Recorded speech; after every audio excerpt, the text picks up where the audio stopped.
Inalam pa ng Department of Foreign Affairs kung totoo ang mga ulat na may Pilipinong namatay sa Ukraine habang nakikipaglaban bilang sundalo ng Russia. Nakatutok si June Veneracion.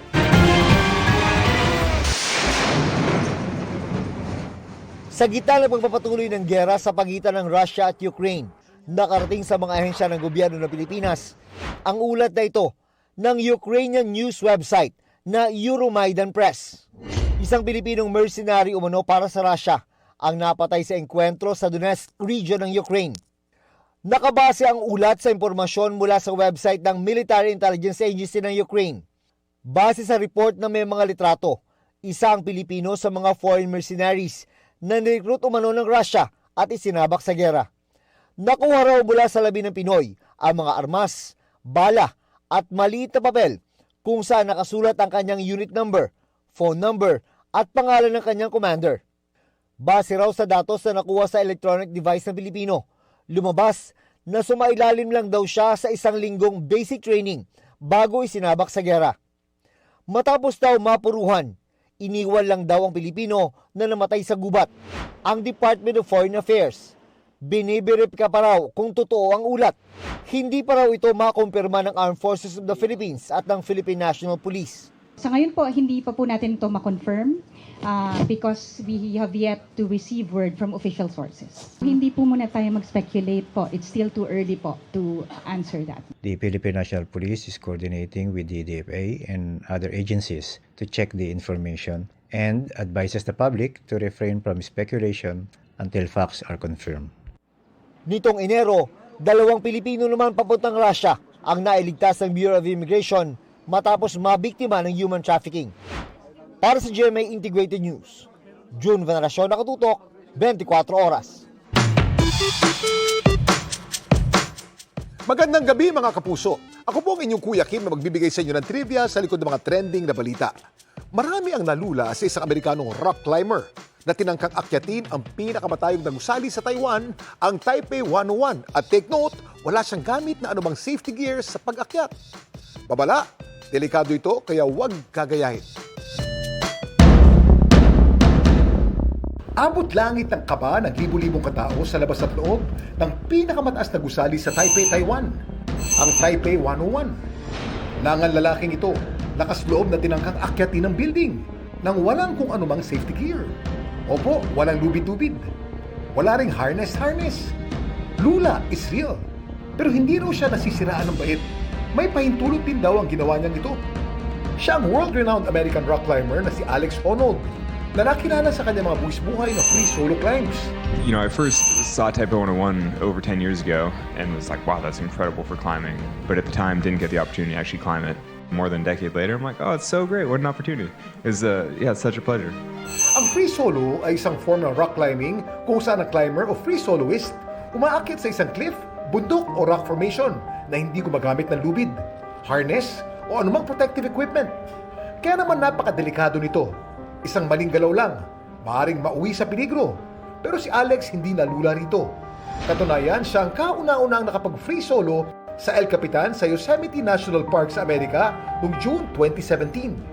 Ang pag-akyat niyang ito, tinawag na one of the great athletic feats of any kind ever. Ang isa sa mga pinalad na masaksihan ang makapigil hiningang attempt ni Alex sa Taiwan, ang kababayan natin sa Taipei na si Melinda. Tuwang-tuwa po talaga ako. Then yung kaworkan ko rin, tuwang-tuwa kasi sabi niya, ba't ka wave ng wave sa drone? Kasi sabi ko, amazing din kasi na nakakatuwa na kahit late na kami, at least sabi ko, part pa rin tayo nung history na yun na may umakyat na tao dyan sa Taipei 101. At matapos ang 91 minutes, nakahinga ang lahat ng maluwag. Nang si Alex, ligtas na nakaakyat sa tuktok ng Taipei 101. Isa raw itong magandang paraan para masilaya ng Taiwan. Pero sa mga hindi pa nakikita ng personal ng Taipei 101, alam niyo ba kung gaano kataas at nakakalula ang gusaling ito? Kuya Kim! Ano lang? Ang Taipei 101 may 101 floors. Sa taas nitong 508 meters, itong tinuturing na pinakamataas na building sa buong mundo. Nang buksan to noong 2004 pero naagaw ang titulo ng malampas ito ng Burj Khalifa ng Dubai noong taong 2010. Ang Taipei 101 may disenyong kawayan na sumisimbolo sa lakas, growth at flexibility. At gaya ng kawayan, kaya nitong tiisin ang malalakas na lindol at bagyo. Meron kasi itong 660 ton na tuned mass damper o isang napakalaking pendulum sa pagitan ng 87th at 92nd floor na pumipigil sa pag-uga ng gusali tuwing may lindol o bagyo. Samantala, para malaman ang trivia sa likod ng viral na balita, i-post o i-comment lang, #Kuya Kim, ano na? Laging tandaan, importante ang may alam. Ako po si Kuya Kim at sagot ko kayo 24 oras.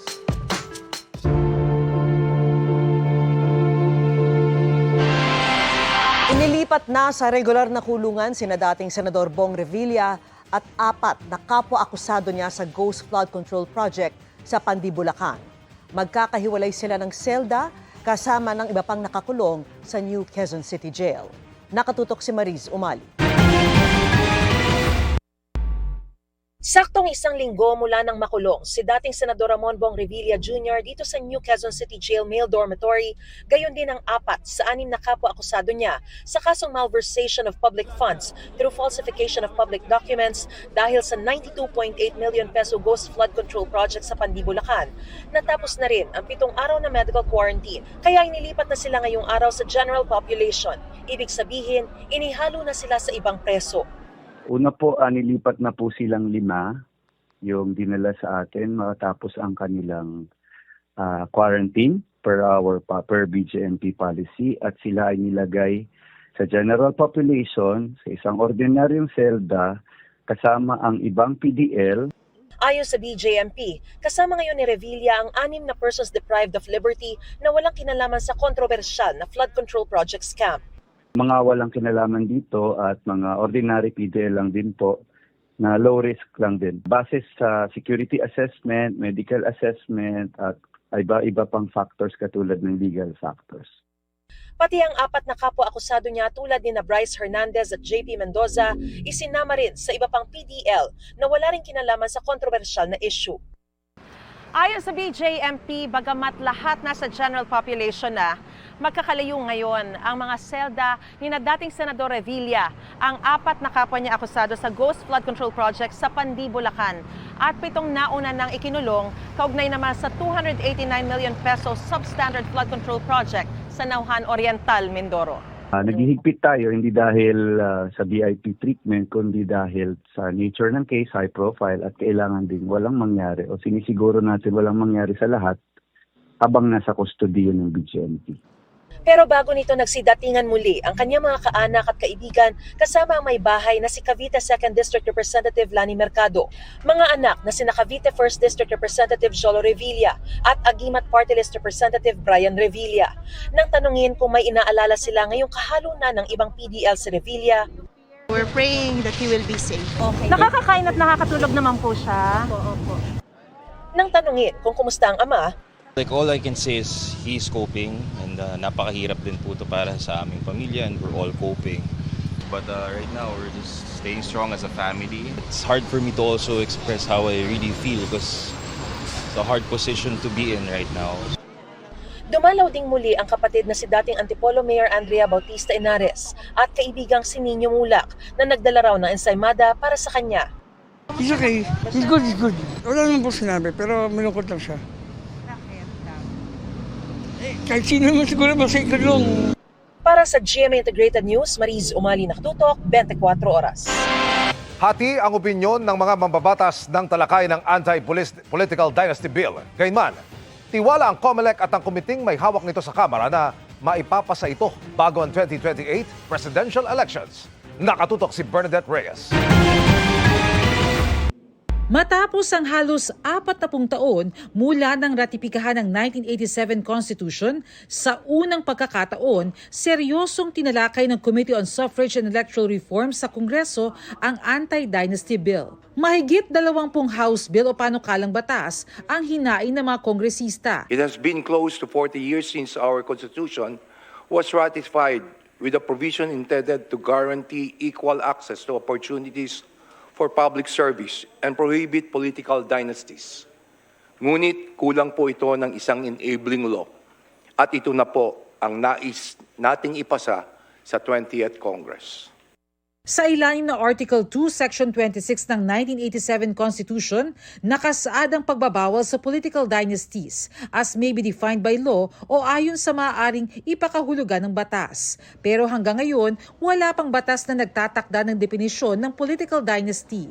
Bagay na nais na raw maisakatuparan ngayon. Today, for the first time in a serious and deliberate way, the House of Representatives takes a decisive step toward giving life to that promise. This hearing is convened not to attack families, not to single out individuals, and not to rewrite political history.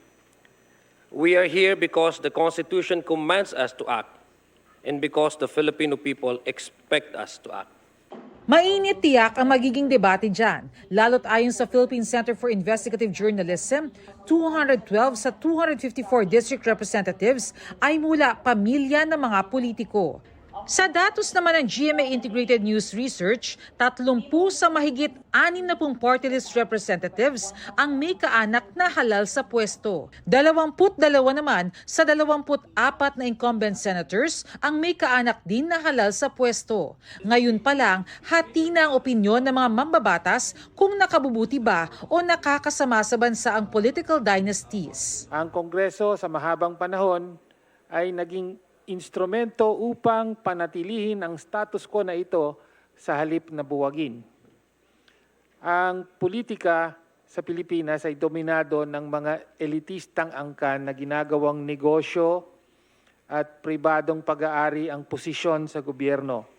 Ang kapangyarihang pampolitika ay ginagamit upang palawakin ang kanilang impluwensya at protektahan ang kanilang mga interes sa ekonomiya at lupa. Ang political dynasties by itself is not an evil thing. We cannot address the political failures of our system simply by having an anti-political dynasty bill or law. Ang mas hindi katanggap-tanggap ay nagkakaroon tayo ng mag-asawa, magkasunod ng posisyon. Pasensya na po kung may masasaktan. Tingin ko po ito yung ayaw ng taong bayan pag nawawala ang checks and balance. Malinaw ang posisyon ng Commission on Elections na mahalaga raw maisabatas ang anti-political dynasty bill. Pero may mga maaari raw maging problema sa implementasyon nito. Kaya naman mahalaga raw na maging maikli, malawak at malinaw ang definisyon nito. Sadya pong napakahirap i-define, sabihin, ano bang ibig sabihin ng political dynasty? Sino ba ang magba-violate ng political dynasty? Pangalawang tanong, pag ba naglagay tayo ng political dynasty, ay atin po bang nililimit ang kapangyarihan ng mamamayan na mamili ng gusto nila? Sa kabila ng mga maaari maging hamon tulad ng pagtatakda ng kung hanggang ilang degree of relationship maaaring hindi tumakbo ang isang kakandidato, rules sa substitution at pagkansela o pag-disqualify ng kandidato, naniniwala ang COMELEC at ang komite na maipapasa ito bago ang 2028 presidential elections. Konting panahon na lang po yung natitira natin bago ang 2028 elections. So ibig sabihin, hindi naman sa minamadali namin ng Kongreso, kung sadyang kailangan po nating maipasa, ay di sana po bago mag-file ng candidacy by 2027, na andyan na yung anti-political dynasty law na yan. Nakikita ko, may chance naman na pumasa ito within the year. Para sa GMA Integrated News, Bernadette Reyes, nakatutok 24 oras. Nauwi sa madugong engkwentro ang nangyaring buy-bust operation sa Cavite. Patay ang suspect matapos manong manlaban sa pulisya. Mula sa Cavitex, Kawit Exit, nakatutok live si Dano Tingkungko. Dano? May isa nga ang patay habang dalawang sugatan sa buy-bust operation ng Bacoor Police kaninang tanghali. Ang tagpong ito sa bahagi ng Cavitex exit sa Kawit, Cavite ngayong hapon nagsimula sa kinasang buy-bust operation sa Bacoor. Ayon sa pulisya, nagpumiglas ang suspect na kinilalang si alias Tol at inagaw ang unmarked AUV ng mga operatiba. Naging mitsa na ito ng habulan na umabot sa Kawit. Ilang beses pa umanong binangga at pinaputukan ng suspect ang mobile ng Bacoor Police. Tinatry na ipatabi pero ayaw daw pong tumabi. Instead, pumutok pa daw po sa kanila. May 2 motorsiklo, 1 tricycle at 1 SUV pang nabangga ang suspect sa gitna ng habulan. Agad naman binigyan ng paunang lunas sa mga nasugatan. Sa Cavitex Kawit exit, natigil ang habulan ng barilin na ng mga pulis ang gulong ng AUV. Ayaw po niyang ayaw niya buksan yung pintuan Ayaw niya buksan. So, inasag na po yung silamin sa likod. Tapos nung while ginagawa yun, bubaril na po. So, no choice na po yung tropa, kundi makipag-sabayan na rin po. Patay ang suspect sa shootout. Pero dahil sa Cavitex exit ito nangyari, kinailangan mag-detour at naging sanhi ito ng mabigat na trapiko. Mel, bandang alas 5 ng hapon natapos ang pagproseso sa crime scene at binuksan na rin kalaunan o matapos nun ang bahaging ito ng Cavitex Kawit exit matapos maito yung AUV na inagaw ng suspect na napatay sa engkwentro sa pagitan ng Bacoor Police. Mel? Maraming salamat sa iyo, Dano Tingkungko. Dahil Nobyembre pa absent sa trabaho, pinag-aaralan ng liderato ng Senado kung ititigil muna ang pasahod ng taong bayan kay Senador Bato de la Rosa. Nakatutok si Mark Salazar. Sa pagbabalik sesyon ng Senado, wala pa ring paramdam si Senador Ronald Bato de la Rosa na noong Nobyembre pa hindi pumapasok. Matapos lumabas ang ulat na may warrant of arrest laban sa kanya ang International Criminal Court para sa Duterte drug war. Wala pa kaming balita. Nung dati nagte-text pa siya sa Viber group ng buong Senate, pero lately hindi na siya masyadong active, no? Pero sabi naman yung kanyang office ay functioning naman, skeletal force, may mga pumapasok naman. Dahil ilang buwan ang absent, pinag-aaralan na raw ng liderato ng Senado kung dapat na ba siyang suspindihin at putulan ng sweldo. Pero sabi ni Senate President Pro Tempore Panfilo Lacson, sa Committee on Ethics daw dapat manggaling ang rekomendasyon. More or less, yun ang isang suggestion na baka isuspend or tigil yung sweldo kasi parang sabi ko kay SP kanina, paaral natin mabuti kasi covered kami ng civil service law. Baka hindi ubra yung hindi mo pasweldo yung senador kung walang basis. Pero tama rin sa SP, we have our own rules. Pero makakakilos lang daw ang Ethics Committee kung may ethics complaint laban sa isa sa kanila. Nagpunta kanina si dating Senador Antonio Trillanes sa Senado para kausapin sina Senate President Tito Soto at si Lacson. Kinumpirma niya rin ang planong pagsasampa ng ethics complaint laban kay De La Rosa, pero sa Mayo pa. Gusto ko lang pong kumpletuhin yung 6 months na absences niya para talagang wala na hong lusot. So, ang estimate ko po nito ay sa Mayo ito matatapos. So, binibigyan natin siya ng ng konting panahon pa para maisipan niyang pumasok. May basihan daw para ipasara ang opisina ni De La Rosa at ilipat na lang sa ibang opisina ang staff niya. Ang precedence natin sa Senado po ay nung nag-absent din po ng matagal si Senator Ping Lacson nung siya ay ginagawa ng kung ano-anong kaso ni GMA noon. So nagtaguri siya, may warrant siya. So after 9 months, ay nagpasya yung Senado that time na isara yung kanyang opisina at i-absorb yung mga empleyado niya sa Senate Secretariat. Pero meron siyang perceived political persecution kasi nga dahil may warrant. Pero ito, wala naman siyang napapakita pang warrant. Di ba? Pero kung si Senate Ethics Committee Chairman J.V. Ejercito ang tatanungin, hindi ganun kasimple desisyonan ang kaso ni De La Rosa. Titignan kung ano po ang may grounds doon, no? Titignan din siguro yung mga ebidensya at yung mga dokumente kung talagang ito'y pwedeng ituloy, no? Ang kaso. Si Senador De La Rosa ang chairman ngayon ng Committee on Public Order and Dangerous Drugs. Matatandaang bilang Vice Chairman ng Finance Committee, siya ang inatasang mag-sponsor ng National Defense Budget noong December, pero absent na siya noon. Para sa GMA Integrated News, Mark Salazar, nakatutok 24 oras. Mga kapuso, panalo agad si Alex Ayala sa una niyang professional match sa Pilipinas at aabante na sa round of 16. Pero lalong bumilib ang marami sa paglalarawan niya sa pressure ng laro na anyay baliwala kumpara sa pressure sa mga ordinaryong Pilipino na maitaguyod ang kanilang pamilya. Nakatutok si JP Soriano. Sa una niyang WTA game sa Pilipinas, tinalo ni Alex Ayala si Alina Sharayeva sa first round ng Philippine Women's Open sa set scores na 6-1, 6-2.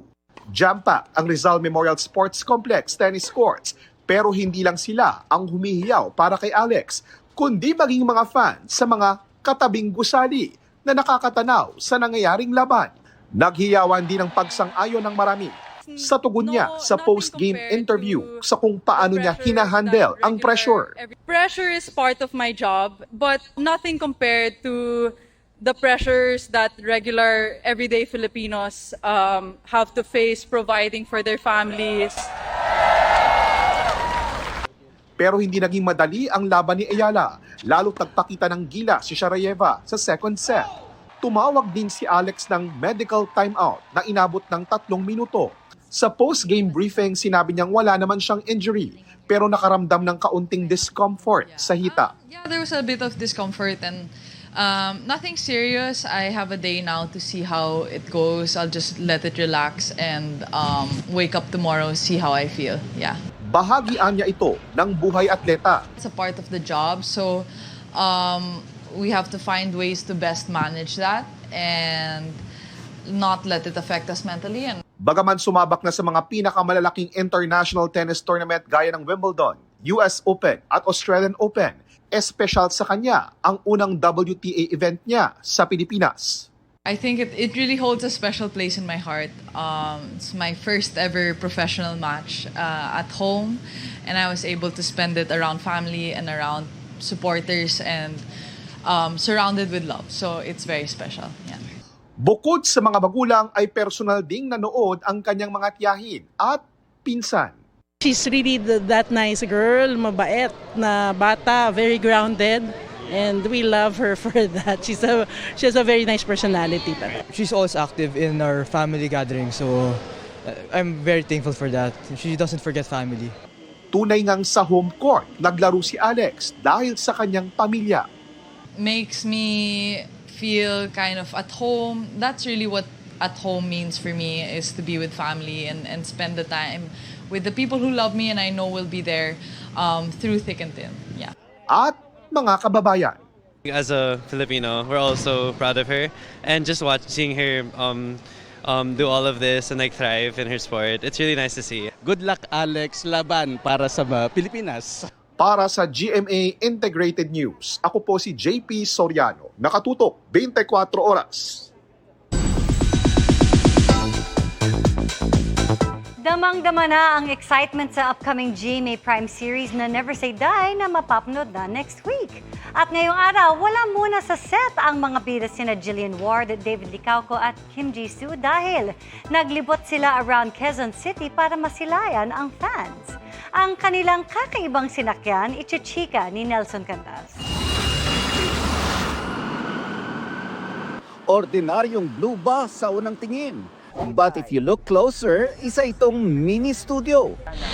Nagagamitin ni Andrew Dizon ang karakter na gagampanan ni David Licauco sa upcoming primetime series na Never Say Die.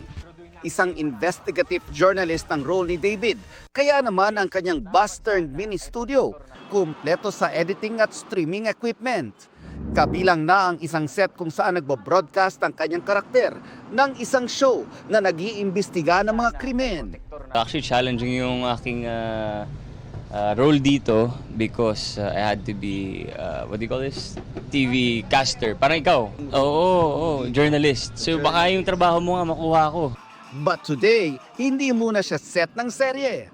Excited ang cast ng Never Say Die dahil lilibutin natin ang ilang streets ng Quezon City gamit ang Tirada Express! Let's go! Bayad, okay. Ilan po kayo? Sakay din ng Tirada Express ang bida na si Jillian Ward, kasama sina Kim Jisoo at Rahil Birya. I'm so excited to see the audience so we can take a picture all together. Excited na umikot kami sa buong QC. Sana hindi kami maging cause ng traffic. Sa aming paglilibot sa ilang kalsada sa Quezon City, nasurpresa ang ilang pedestrians. at mga motorista na hindi ine-expect ang mga bida na dadaan sa harap nila.